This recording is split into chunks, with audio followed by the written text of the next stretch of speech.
There is a difference between being hurt and being targeted, and you have to be wise enough to know the difference. Because some people will offend you without meaning to. Some people will say the wrong thing at the wrong time. Some people will make a mistake because they are human, distracted, immature, wounded, or simply unaware. And when that happens, you can forgive. You can breathe. You can release it. You can say, let's move forward.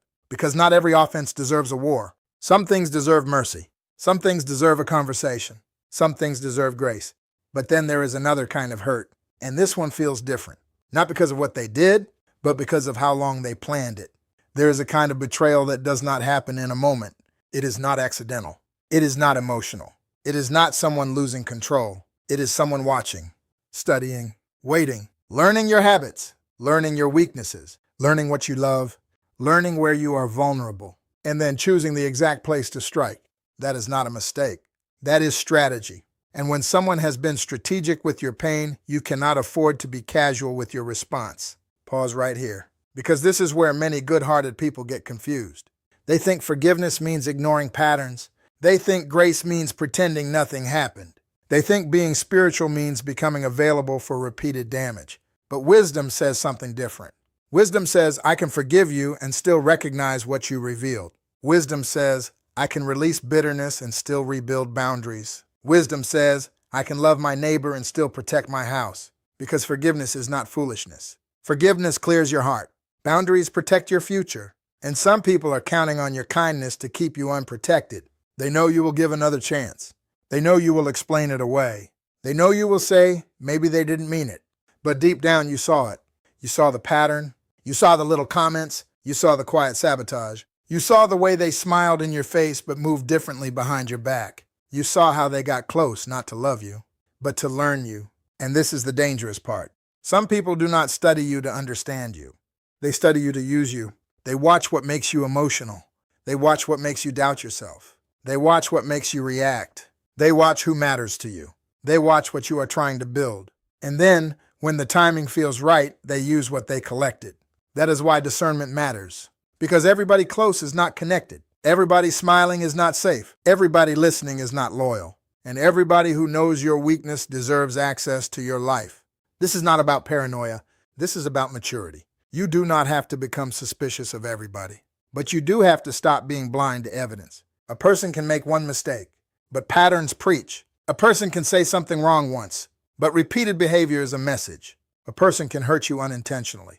But when they keep hurting you in the same place after they know where it hurts, that is no longer ignorance. That is choice. And when someone chooses to keep damaging what you are trying to heal, you must stop calling it misunderstanding. Some of you are exhausted because you keep giving accident-level grace to strategy-level betrayal. You keep treating calculated behavior like confusion.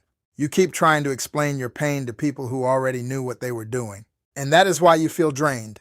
Because you are trying to get honesty from someone who benefited from your confusion. But this is your wake-up call. You do not have to hate them. You do not have to chase revenge. You do not have to become bitter.